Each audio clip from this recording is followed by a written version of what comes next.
여러분, 시편 110편은 우리 모두가 알듯이 메시아의 시편입니다. 예수님도 성전에서 바리새인들과 논쟁하실 때에 1절 말씀을 인용하시면서 그들이 아무 대답도 하지 못하도록 입을 막아 버리셨습니다. 또 히브리서 저자도 4절 멜기세덱의 서열을 언급하면서 예수님께서 영원한 제사장 직분을 가지셨다 변호하였습니다. 구약 성경에 보면 제사장 직분은 레위 지파 가운데 아론의 자손들만 맡을 수 있게 되어 있습니다. 그런데 북이스라엘 초대왕 여로보암이 이 계명을 깨뜨렸습니다. 레위 지파 제사장들을 다 파면하고 다른 지파 사람들 가운데 아무나 원하는 사람을 제사장으로 임명하였습니다. 이것이 이스라엘을 멸망하게 만든 여로보암의 범죄였습니다. 예수님은 레위 지파 후손이 아니었습니다. 유다 지파 사람이었습니다. 그런데 어떻게 제사장이 될 수 있었습니까?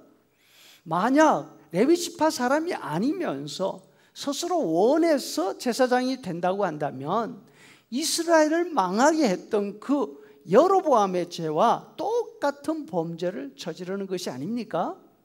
히브리서 저자는 이런 질문이 나올 것을 미리 생각하고 거기에 대한 대답으로 시편 110편을 인용한 것이지요. 예수님이 유다 지파 후손이지만 제사장이 될 수 있었던 것은 바로 여기 나오는 멜기세덱에게 하신 하나님의 약속을 기반으로 한 것이라. 그렇다면 다윗은 왜 시편 110편을 지었을까요? 천년 후 자신의 후손으로 오실 예수님을 알았기 때문입니까? 두고 봐라, 너희들은 아무도 모르지? 나는 천년 후를 내다볼 수 있는 해안이 있어. 이런 식으로 자랑하고 있습니까? 시편 110편을 이해하려면 꼭 필요한 것이 두 가지 있습니다.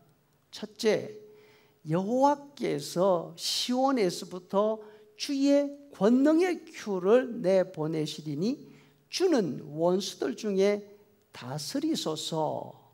여기에 나오는 주가 누구냐 하는 점입니다. 1절에 내 주는 다윗이 주님으로 부르는 분, 다시 말해서 메시아를 말씀하는 건 맞습니다. 반면 2절에 나오는 주는 다윗이 이 시를 지금 쓰고 있는 제2인칭 단수 너를 말하는 것입니다. 둘째, 2절의 너와 1절의 내 주가 어떤 관계에 있는지 하는 점입니다. 1절의 내 주는 하늘에 계신 하나님의 대리자 메시아를 말합니다. 반면 2절의 주는 다윗의 뒤를 이어서 이스라엘을 다스릴 후계자 사람 왕들을 말합니다. 따라서 이 둘은 같은 사람이 아닙니다. 다윗이 이 시를 쓰고 있는 목적은 자신의 초자연적인 예언 능력을 자랑하는 데 있는 것이 아닙니다. 자신의 뒤를 이어 이스라엘을 다스릴 후계자들을 위해서, 다시 말해서 하나님의 나라를 책임져야 하는 그 책임감을 가지고 있는 그들에게 용기와 힘을 주기 위한 것입니다.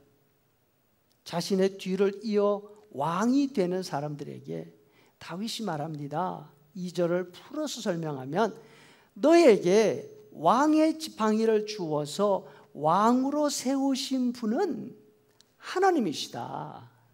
원수들 한복판에 있다 하더라도 두려워하지 말고 그들 가운데 우뚝 서라 하는 것입니다. 그렇게 우뚝 설 수 있는 이유가 무엇입니까? 첫째, 너의 백성들이 거룩한 옷을 입고 즐거운 마음으로 헌신할 것이기 때문입니다. 마치 여호수아의 군대가 밤새 행군해서 기브온 사람들을 도우러 갔던 것처럼 이스라엘의 청년들이 새벽 이슬처럼 너에게 몰려올 것이라 하고 있는 것입니다. 그보다 더 중요한 이유가 있습니다. 그것은 이스라엘을 지키는 진짜 왕이 다윗이나 다윗의 아들들이 아니라 여호와께서 세우신 내 주, 1절에 나오는 나의 주님이시기 때문에 그랬습니다. 여호와의 우편에 계신 내 주께서, 다시 말해서 그 메시아께서 진노 가운데 열 왕을 쳐서 파하실 것입니다. 바로 이 이유 때문에 두려워할 이유가 없습니다.